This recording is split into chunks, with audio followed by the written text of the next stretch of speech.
So, Jordan, welcome to New Beverage Partners. I'm Hunter Smith. Uh, Thanks for joining us today. Thanks, Hunter. Appreciate it. Excited to be here and have this conversation. Absolutely. What can you share with us about your journey into the cannabis industry? How did you get started in this business of ours? Yeah, so I'm originally from Atlanta. I went to University of Michigan for undergraduate and Masters of Accounting. Spent the first half of my career in early stage companies as a controller, director of finance, VP of finance, eventually a co-founder of a software company. Raised about 30 million in debt and equity across four different companies as an operator, and then I came into the cannabis space full time in 2017. The way I got in was actually through my father, which is I'm probably one of the few that actually, came in that route. My dad is a physician, but also an entrepreneur, and has done a lot of early stage investing for the last 25 years. And he recognized the future of cannabis as part of the evolution of alternative medicine, and so he recommended I come out and check it out. So first MJ Biz I went to was in November 16. I really just fell in love with the passion and the energy, and that everyone was coming from a different life and wanted to come and make a difference. Sometimes we joke, but the reality is like a lot of people are here because of some personal story or reason that got them in. And Absolutely. for me, it was more of the business opportunity combined with the overall mission of the industry to help people heal and to feel better and live happier, healthier lives. So I liked that. I could get into that. So I started a fund along with my father and a couple other partners back in 2017, and we did that for a few years, and then I started the Panther Group in 2020 during COVID. Wow. Okay. It's a brave time to be entering the sector. Yeah, Fortune favors the bold, I suppose. Well, what can you tell us about the Panther Group? Like, what are you working on these days? What's your sort of MO? yeah. So we're a merchant bank, so we principally invest in the industry, and then we also advise companies around M&A and capital raising. So we had, like I mentioned, the first fund that I was involved with, that we invested in originally 16 companies. There's, I think, 12 are still around. And then we had another fund that we launched in late 21, invested in another about 15 companies. So in total, we have about 25 active portfolio companies that we're, equity investors in primarily. And then I'm now focused on raising a fund or building a supply chain finance company that'll Okay. be focused on cannabis and the intoxicating hemp derived beverage space as well, and then potentially some other alternatives emerging industries, but all that fund will be specifically for supply chain financing. And then we help companies raise debt, all kinds of debt, permanent financing, short-term financing, and then we help advise on M&A transactions, both buy side and sell side M&A, for the portfolio as well as other companies. And then our portfolio is diverse. We've invested in at least like 20 different types of businesses, a lot of ancillary companies, fintech, software, data, ad tech, flavor companies, hardware, pathogen detection, like all kinds of different aspects of the industry. So we've been very broad intentionally. We want it to be kind of in the mix, what I call that one to many scenario, where many of our investments, they have hundreds or a couple thousand clients, and so being able to partner with those companies and provide solutions is something that we see as part of the next phase for us, is collectively working closely with portfolio companies to help them, as well as provide new financing options for the space. Wow, that's awesome. Well, sounds like it's certainly keeping you busy. It does, and we're a small team now. Thankfully, we have Grasslands, our PR firm, who was able to help set this up. But yeah, we basically, it's a lot of entrepreneurs, really, that are, everyone that I work with is extremely entrepreneurial, and in many instances, they are their own kind of consulting firm or business, and they're looking for ways to continue to be relevant and active and be able to execute in the industry. And so that's again where we've been, both from like a connectivity standpoint and also just having a lot of relationships. We're very good at connecting dots and saying, oh, hey, you should talk to, this team over here. They're doing this, and, finding ways to add value to each of the companies in our ecosystem. And that obviously that kind of goes around, and, before you know it, you're surrounding yourself with a lot of people that have a similar ethos. And that's, really the key thing, I think, in this industry as it's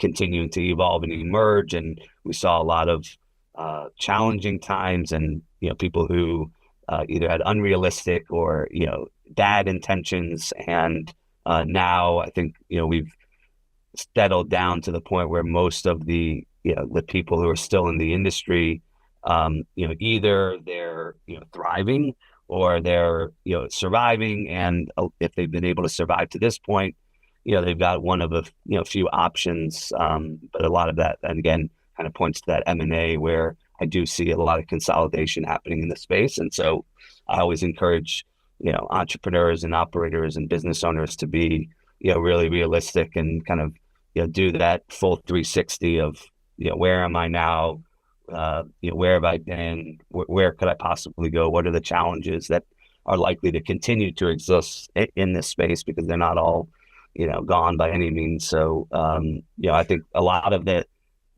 conversations and the people we meet start with just building a trust and getting to know each other and understanding where they've been and where they're trying to go, and then we can ascertain whether we think we can help them, and there's alignment in how we see the world, and what they're looking for. That makes sense. That makes sense. Working with mostly entrepreneurs, it sounds a little bit crazy, especially if you're hoping that they'll be realistic, right? Yes, that is true. So many We of us have that many catch the bug. conversations. We have many conversations, and most of them do not, turn into anything. But you have to, you got to do that, and so that level of activity has allowed us to stay relevant, and be someone where we get a lot of incoming inquiries, because people know and trust us, and so they're comfortable making introductions, and know that we'll handle it with care. That's great. Well, speaking of relevance, what are you thinking about the hemp beverages industry? You mentioned that you guys are considering including that in your portfolio. What has sort of drawn your attention to that sector? I mean, obviously, it seems like a lot of folks are sort of rushing in that direction, but yeah, I'd love to hear you talk more about what you're thinking related to that Yes, space. yeah, absolutely. So one of the benefits that we have in our position is it forces us, and we are afforded the ability to really see the big picture, that 10 to 30,000 foot view. And so I do, like, while you see a lot of operators are running and kind of trying to capture the demand while it's there, our perspective is different, in that we're looking at, okay, what's the long-term view of this industry, and where do we think things are going to go. And so more specifically, we look at the different supply chains that are being created. We look at the different endemic players that exist, and what kind of moves are they making, and how is their general business kind of infrastructure landscape evolving, and what does that maybe necessitate in terms of their interest level in cannabis. So when I look at the beverages side, what we've already seen is the product is being sold in mainstream retail, right? So whether that's liquor stores, convenience stores, CBD shops, some maybe more like grocery stores. So all of that has been in place so far. You see, because of, in large part, actually, due to that whole Bud Light fiasco. Yeah. The Anheuser-Busch, um, you know, um, distributors have had to adapt, and the new up and coming, opportunity for them has been the hemp derived beverages, and so that's been, you've seen, anecdotally for sure, like lots of the regional Anheuser-Busch distributors have started to get into it. So you have retail that's getting into it, you have distribution that's getting into it, and then, obviously, like, you have some of the brands and manufacturers more in terms of like Canada and Canopy, and you do have some of the MSOs that have gotten into it. So yeah, there'll be more, I think, ultimately more movement to the brands and the manufacturing as well. But already you have the demand pull coming from, from the retailers and distribution. So I think, from that perspective, that trends to, this ultimately kind of falling into the alcohol lane. Again, anecdotally, I've had conversations with people at the TTB who, right now regulate alcohol, and nothing's been decided, but there are clearly, awareness and conversations happening around, okay, what's going to happen with this hemp derived beverages? How is it going to play out? We saw at the end, November, there was a farm bill, introduced by the Senate that started to, address some of this. But if I remember correctly, beverages were kind of, outside of that purview, and it was a topic of conversation. I'm like, whoa, well, why is that? And I think everyone kind of knows it's because the alcohol industry. And another, and kind of data point is, I attended the Wine Spirits Wholesalers of America, event last year, and there was 2 lines full of hemp derived beverages. I bet this year there'll probably be, my guess is there'll probably be more.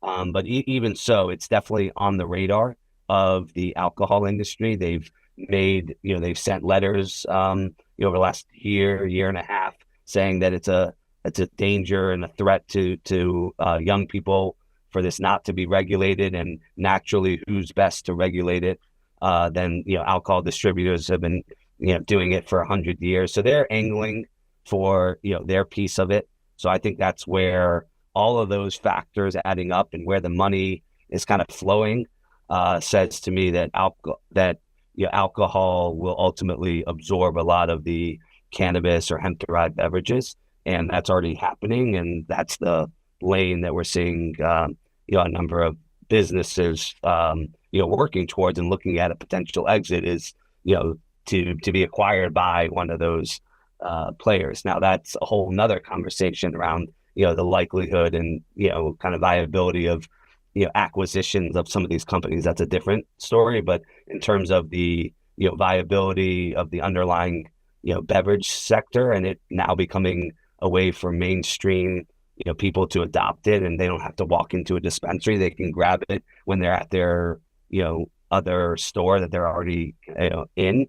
It's going to make it, more prevalent, and I think that will ultimately be the mainstream adoption will be through beverages.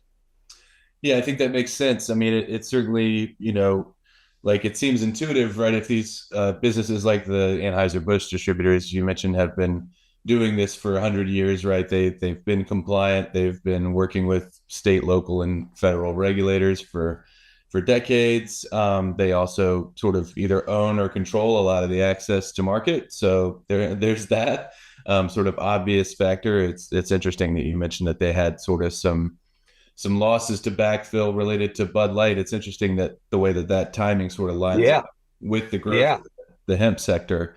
Mhm. And of course, everybody in the cannabis space is dealing with the fact that, hey, like it's going to be regulated, right? It either has been, or in the case of hemp, is increasingly going to be that way. And I Yes, think, that's right.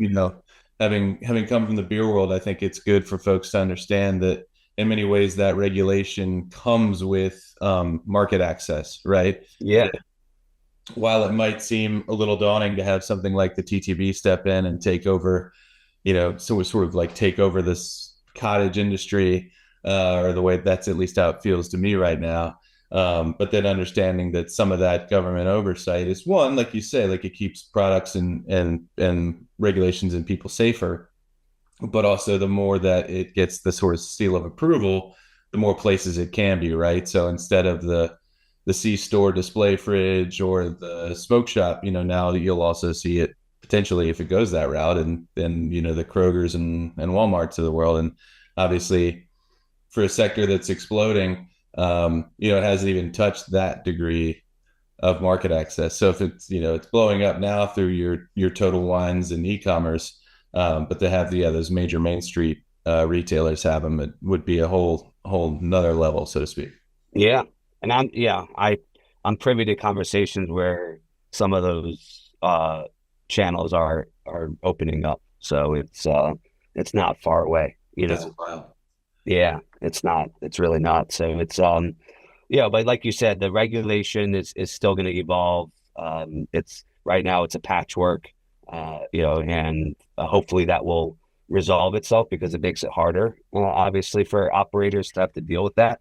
And have inventory that's sitting in California one day and then the next day needs to be hauled out because an emergency order. I mean, this Yeah. that's the challenge, and with the industry that we fully understand. And so when we're evaluating, who who we're going to work with and who we're going to loan money to or invest in, we do all of that, calculation of can these people handle when something crazy happens, knowing that happens often in this industry and seeing how we've had instances of people thriving through that and being able to see it, coming and be prepared, and then others that weren't and that were affected negatively. So it's again very much about how well the operator handles the situation, which is a lot of unknowns at this point.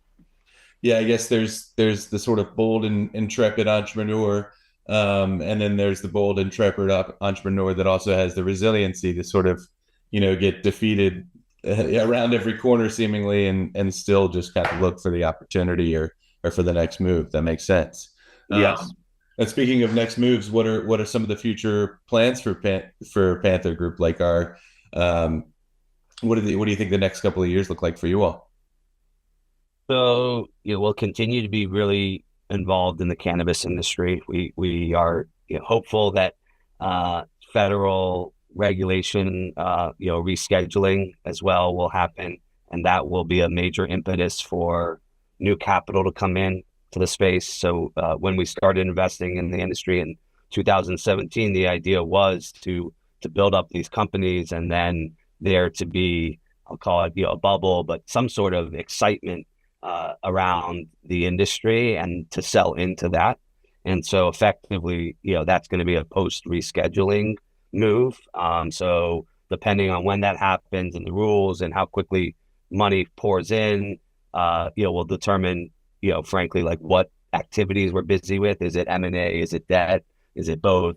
Is it equity investment? So we'll continue to be active. Like I said, we have 25 portfolio companies. So our job is to make sure that those are all liquidated and sold for, maximum value, some of which are doing phenomenally well, but a lot need, support. And so we'll continue to be involved and help them in different ways. And then, we've begun, because the last couple of years, our evolution has been to expand outside of our network of investors and go more broadly into family offices and like RIAs. That's really the network we've been focused on, not VCs, not pensions institutions for a variety of reasons. Some obvious, some not. But bottom line is family offices and ultra high net worths and RIAs are the ones where we feel like we can do that again one to many approach, or at least hit a big win with one swing type thing. And so those are where we've been building relationships, and as part of that, we realized, and for also just out of the desire to be a little bit more diverse, that there are other industries that we can be relevant in and take the learnings of being in the early stage cannabis industry, and being able to raise capital, find talent, make investment decisions, support these companies. These newer industries, whether it's psychedelics or next gen therapeutics, other health and wellness. There's a lot happening around sports, whether it's college level, professional level, technology, around that, gaming, not gambling, but computer gaming. There's a nice cross section with cannabis For sure. and stuff in performance. So a lot of that is starting to kind of come together, and so we're leveraging the relationships that we have to build, call it like micro communities, focused primarily on ultra high net worth family offices and being a resource for them, bringing deal flow, bringing people like myself to kind of run the process and manage the capital, and then also bring in like a lifestyle component to it. So it's not just a dry, hey, here's my deal, do you want to invest in? But like we're all there doing things that we enjoy and in nice environments that make us feel elevated. And so it's really creating that experience for this community of investors, which there are a lot of events out there, no shortage of events. What is lacking is the filtering and creating a room where it's you've already done the diligence to make sure that people are actually there's value to be had, not like, oh yeah, maybe they'll get it, maybe they won't, but here these are 5 people you should talk to because of ABC. That's the objective we're doing around the areas of interest for us.